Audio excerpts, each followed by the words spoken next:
జ్ఞానము వివేకము లేని స్త్రీ పంది ముక్కులో ఉన్న కమ్మి, బంగారు కమ్మి వంటిది. బంగారు కమ్మి కానీ ఎవరి దగ్గర ఉంది?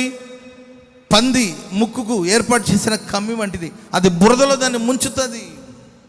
ఆ బంగారపు విలువ దానికి తెలియదు. ఎందుకంటే వివేకం లేని స్త్రీని పందితో పోల్చారు. కాబట్టి ప్రియమైన వాళ్ళరా, ఆలోచించండి. ఈరోజు కొంతమంది ఊరికి అన్నిట్లో అసూయ. సరే, ఒక వ్యక్తిని చూసి వాళ్ళలో మంచి విషయాలు ఉంటే ఏంటంటే దాన్ని చూడడం తప్పు కాదు. వాళ్ళని చూసి అసూయపడ్డు. తనకు పిల్లలు కలగలేదు, రాహేలుకి సంతానం కలగలేదు, పిల్లలు కలగలేదు. సరే, తన పిల్లల కోసం ప్రభుని వేడుకోవాలి. గర్భఫలం దేవుడిచ్చే బహుమానం, దేవుడిచ్చే స్వాస్థ్యం, సంపద అని బైబిల్ సెలవిస్తుంది. దేవుడు అనుగ్రహించాలి ఆశీర్వాదాన్ని. కానీ తన అక్క మీద పడి అసూయపడి, ఈరోజు క్రైస్తవ ప్రపంచంలో కూడా విశ్వాసాలుగా పిలువబడుతున్న వాళ్ళు కూడా ఎవరో ఇల్లు కట్టుకుంటే వీళ్ళు అసూయపడతా ఉంటారు. వాళ్ళ పిల్లలకి ఫస్ట్ ర్యాంక్ వస్తే వీళ్ళు అసూయపడతా ఉంటారు. వాళ్ళ కుమార్తెకి పెళ్లి జరిగితే వీళ్ళు అసూయపడతా ఉంటారు. వాళ్ళ బాబుకు అమెరికాలో చదువుకోవడానికి అవకాశం వస్తే వీళ్ళు అసూయపడతా ఉంటారు. మన క్రైస్తవులే. సరే, బయట వాళ్ళు కూడా కొన్నిసార్లు రిలేటివ్స్లో, కుటుంబస్తుల మధ్యలో, కొన్నిసార్లు సంఘ సభ్యుల మధ్యలో కూడా ఈ అసూయపు ఆత్మ పని చేస్తుంటుంది.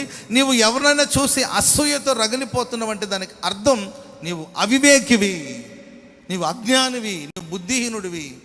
దేవుడు నీకు బంగారు లాంటి భవిష్యత్తు ఇచ్చిన, బంగారు లాంటి అవకాశం ఇచ్చిన, నీలో ఉన్న అసూయ అనే మనసు వలన దాన్ని బురదలో ముంచేస్తావు. నీకు ఇచ్చిన తలాంతులకు విలువ లేకుండా పోతుంది. నీకు ఇచ్చిన వరాలకి విలువ లేకుండా పోతుంది. నీకు ఇచ్చిన ఆశీర్వాదపు విలువను నీవు గ్రహించక పందితో సమానంగా జీవిస్తావు. కాబట్టి ప్రియులారా, సో రాహేలు గురించి మనం చూసి ఎంతో అందగత్తె, ఎంతో సుందరవతి, భర్త ఎంతో ప్రేమిస్తున్నాడు, బహుగా ప్రేమించాడు. 7 సంవత్సరాలు కాదు కదా, 14 సంవత్సరాలు తన కోసం కొలువు చేశాడండి. ఎంత డీప్గా ప్రేమించుంటాడో ఆలోచించాలి, ఎంత ప్రేమను పంచుంటాడో ఆలోచించాలి. కానీ మీకు ఎంతసేపటికి తన అక్క మీద పడి ఏడుస్తుంది. సరే, ఆమె ఏమైనా పెద్ద గొప్ప అనుకుంటే, నువ్వు అనుకునేంత గొప్ప విషయాలు ఏమీ లేవు. జబ్బు కళ్ళ మనిషి, ఏదో దేవుని దయ వలన సంతానం పొందింది, సమృద్ధిని పొందింది, సమృద్ధిగా సంతానాన్ని పొందిందండి. భర్త ప్రేమ అందలేదు, తండ్రి ప్రేమ అందలేదు, ఆమె బాధ లేదు, ఆమె పడుతుంది. కానీ ఆమె మీద పడి ఏడ్చి ఏడ్చి ఏడ్చి ఏడ్చి అసూయతో చేస్తుందండి. ఆ తర్వాత అసమర్థత, ఆమెలో అసమర్థత అండి. మన జీవితంలో ఒక సమస్య వస్తే దాన్ని సమర్థవంతంగా పరిష్కరించుకోవాలి. ఎవరో మీద పోటీలు పడి మన మన మన మన మన దేవుడు మనకిచ్చిన గురి వైపు మనం ఫోకస్ చేసుకోకుండా మన జీవితాన్ని నాశనం చేసుకోవడం భయంకరమైన పరిస్థితి. అంటారు కదండి, పులిని చూసి నక్క వాతం పెట్టుకునేదంట. పులి నక్క. సరే, పులికున్న దర్శనం పులికి ఉంటుంది, నక్కకున్న దర్శనం నక్కనికి ఉంటుంది. ఎవరి పిలుపండి? కుందేళ్ళు పరిగెత్తింది, తాబేళ్ళు పరిగెత్తింది, గెలిచింది తాబేళ్లే. సో ఎవరి పరుగు పందెంలో వాళ్ళు ఓపిక పరిగెత్తాలి.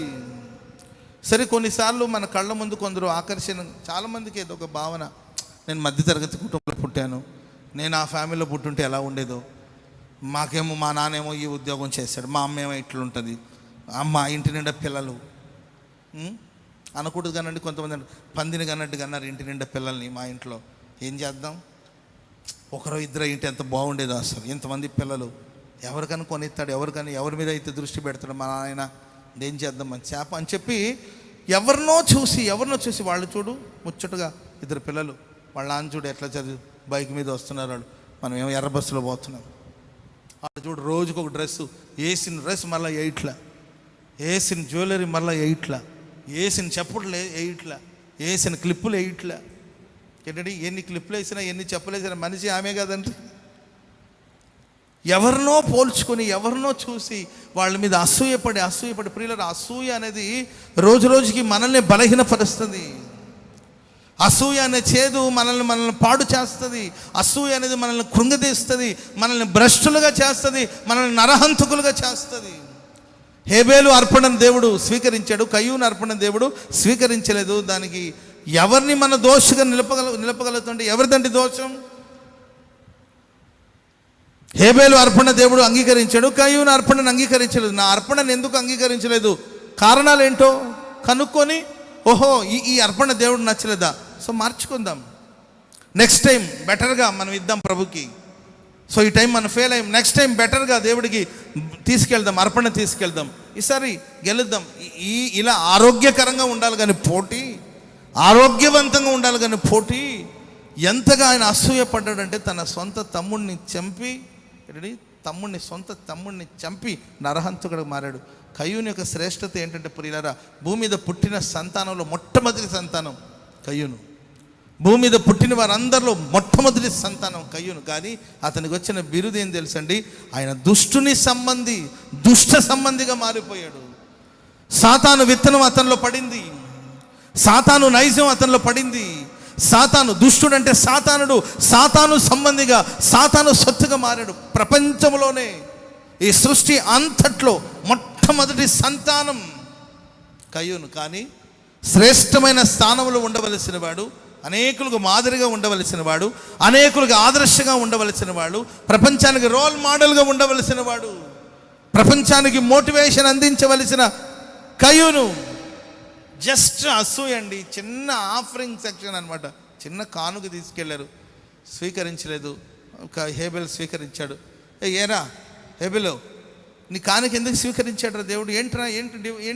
ఏం చేసావు, ఎట్లా తీసుకో అంటే, అప్పుడు అన్నయ్య నేను ఇలా అనుకున్నాను, నేను ఇచ్చిన కానుకలో జీవం ఉంది, నేను శ్రేష్టమైనదని ఇచ్చాను, తొలిచూలు వాటిని ఇచ్చాను, గొర్రెపిల్లని ఇచ్చాను, జీవం ఉంది బలిలో, నువ్వు ఇచ్చిన కూరగాయలు అది నిర్జీవం కదా, సో స్వీకరించలేదేమో, ఈసారి బెటర్గా ఆలోచించి చూడు, డిస్కషన్ చేసుకుంటే సరిపోయేది కదండి.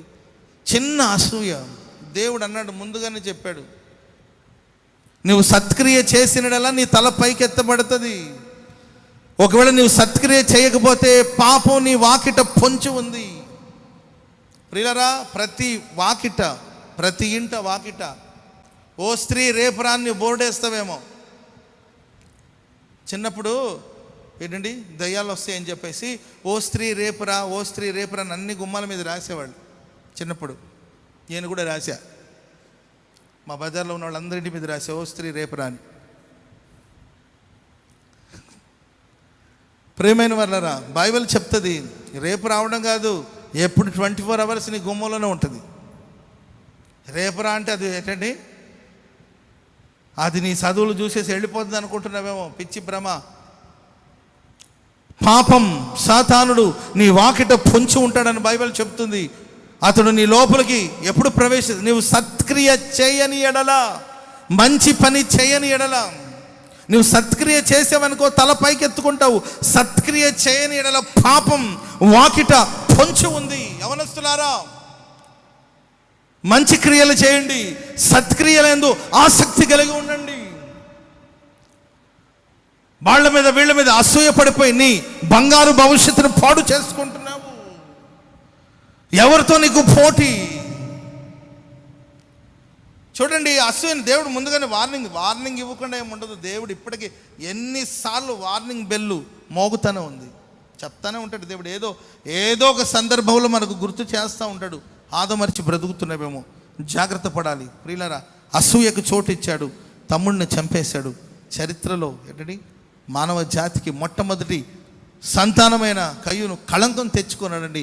దేశ దిమ్మరిగా మారాడు. ఆ లైఫ్లో నెమ్మది లేదండి. దేవుని సన్నిధి నుండి తరమబడ్డాడు, దేవుని సన్నిధి నుండి వెళ్ళగొట్టబడ్డాడు, క్షణక్షణం భయంతో బ్రతికాడు. అమూల్యమైన జీవితాన్ని చేతులారా పాడు చేసుకున్నాడండి. ప్రియులారా, అదొక శపించబడిన సంతానానికి అతడు కారకుడుగా మారినట్లు బైబిల్ చెప్తుంది. కాబట్టి అసూయకు చోటు ఇవ్వదు.